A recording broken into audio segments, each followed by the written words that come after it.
Welcome back to the Qlause Safety Series. This is Module S8, Manual Handling and Ergonomics. This one is different from the hazards we've covered so far.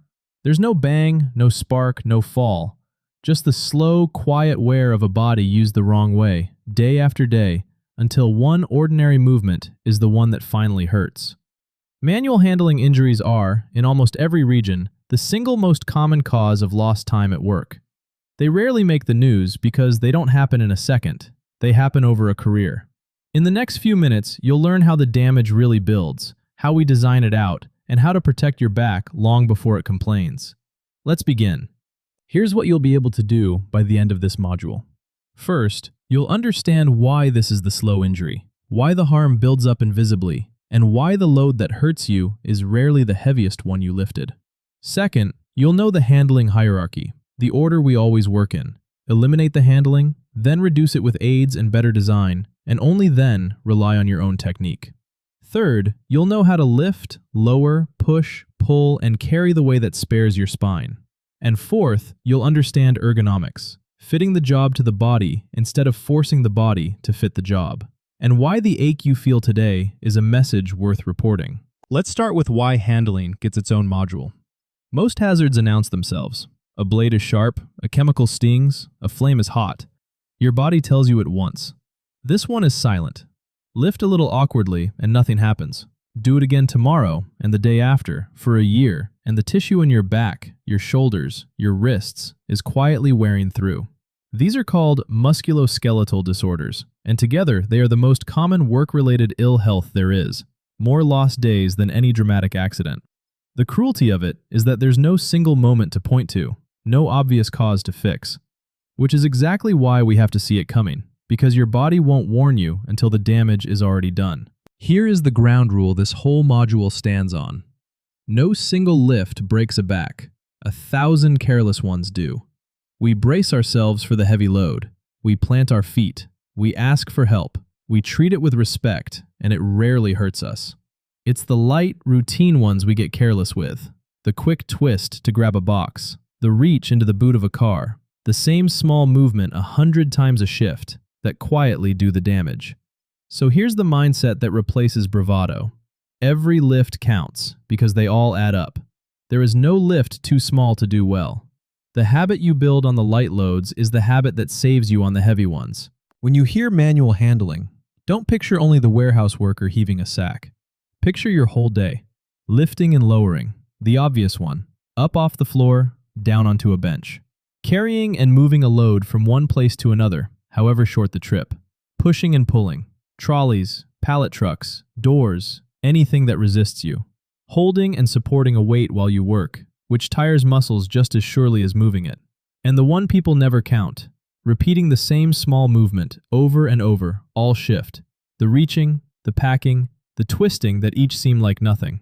If you're using your body to move, hold, or resist a load, that's manual handling, and all of it adds up. For a handling injury to happen, something specific goes wrong, and it's nearly always one of four things. The load too heavy. More weight than your body can safely control, so the muscles and discs take a strain they weren't built for. The twist under load. Turning at the waist while holding a weight. The single most damaging thing you can do to a spine, and the easiest to avoid. The reach and stoop. Bending forward or stretching out so the load is far from your body, multiplying its effective weight many times over. And the same move, all day. Repetition and static holding, where no single action is heavy, but the sheer number wears the tissue down. 4 ways to hurt, and every one can be designed out of the job. Now the most important idea in the module, the order we solve handling in, every time. It has 3 steps, and exactly like working at heights, you always start at the first. Step 1. Eliminate. Does this load need to be moved by a person at all? Deliver it closer, store it at waist height, redesign the flow so the lift disappears. The safest lift is the one nobody makes. Step 2. Reduce. If it must be handled, make it easier. A trolley, a hoist, a smaller package, 2 people instead of 1, a better working height. Step 3. Technique. Only when you genuinely can't eliminate or reduce do you fall back on lifting it well by hand. Good technique matters, but it's the last line of defense, never the first. When the lift can't be eliminated or aided, technique is what's left, so make it count. 5 habits protect you. Size up the load first. Test it, know its weight and balance, and if it's too much, stop and get help or an aid. Stable base, load close. Feet shoulder width and hug the load in against your body. Every centimeter it sits away from you multiplies the strain. Bend the knees, not the back. Let your legs, the strongest muscles you own, do the work while your spine stays straight. Lift smooth, no jerk. A sudden snatch is what tears tissue, so rise steadily and in control. And turn with your feet, never twist your spine under load. Move your feet to face where the load is going. Smooth, close, and square. Every time. Not all handling is lifting. A lot of it is moving loads that stay off the floor, and that has its own rules. Push, don't pull. Pushing lets your body weight and your legs do the work and keeps the strain off your back and shoulders, so face the load and lean into it. Use your legs and body weight, not just your arms. Get behind it and drive from the ground. Keep the load low and close so it's stable and steered easily. Clear the path first. Check for ramps, spills, thresholds, and people before you start, because a trolley that jams is a wrenched back waiting to happen. And never carry blind. If the load blocks your view, it's too big to carry. Split it, or use an aid, or get a second pair of eyes. Let's give the second step of the hierarchy the attention it deserves, because this is where the real gains are. The strongest, most tireless back on any site isn't a person. It's a trolley, a hoist, a conveyor, a pallet truck. Every load a machine moves is a load your spine never has to. So reach for the aid first, not last. A sack truck for boxes, a pallet jack for pallets, a hoist or vacuum lifter for the awkward and heavy. A height-adjustable table so nothing has to be lifted from the floor at all. And where no machine fits, the oldest aid still works. A second person. A planned team lift, with one person calling the move, turns an impossible load into a safe one. Using help is not weakness. It's the job done right. Now the word that ties this module together. Ergonomics. It sounds technical, but it means one simple thing.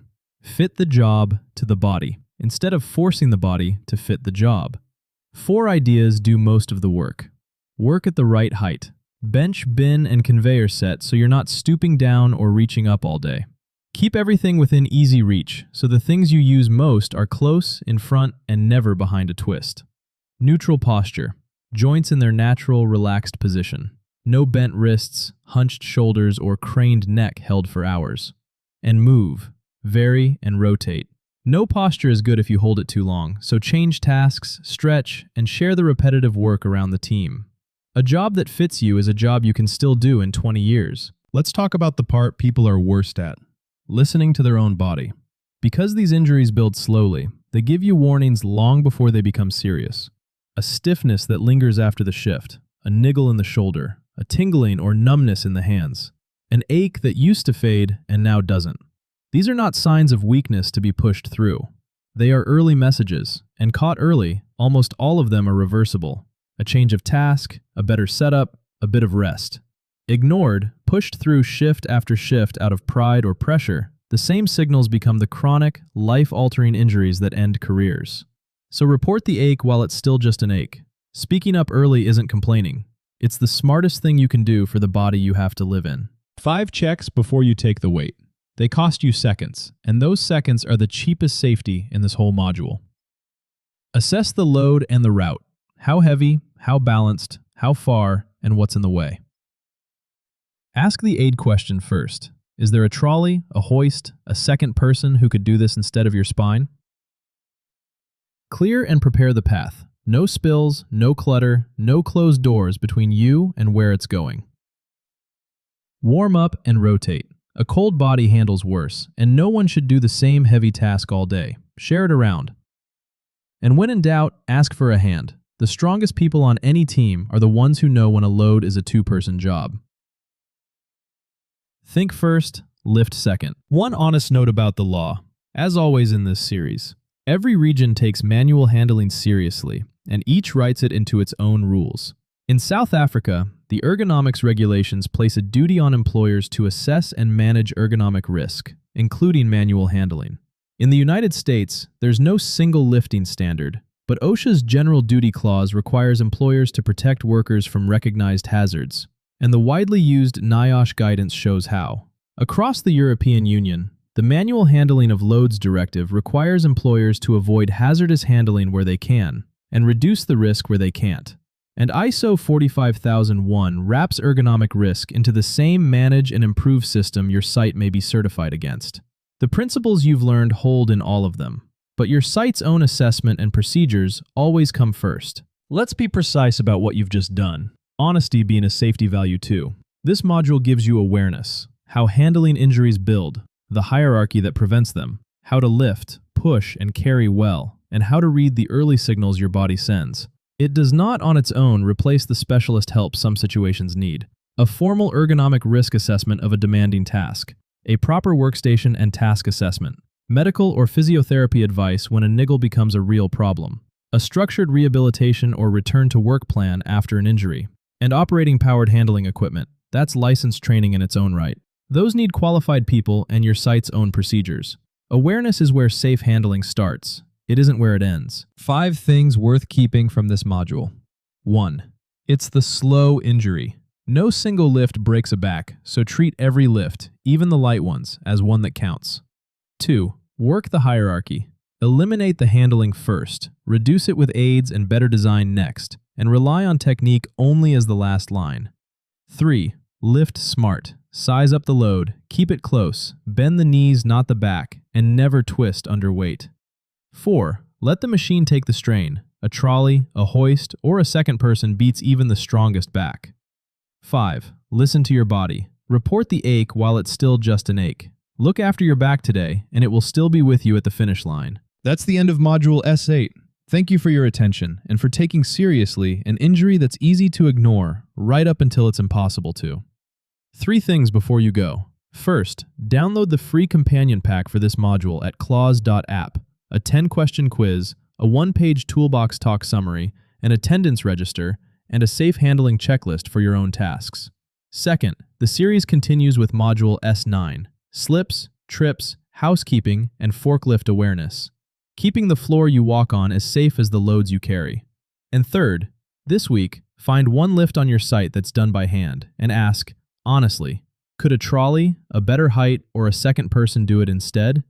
Look after your back, and we'll see you in Module S9.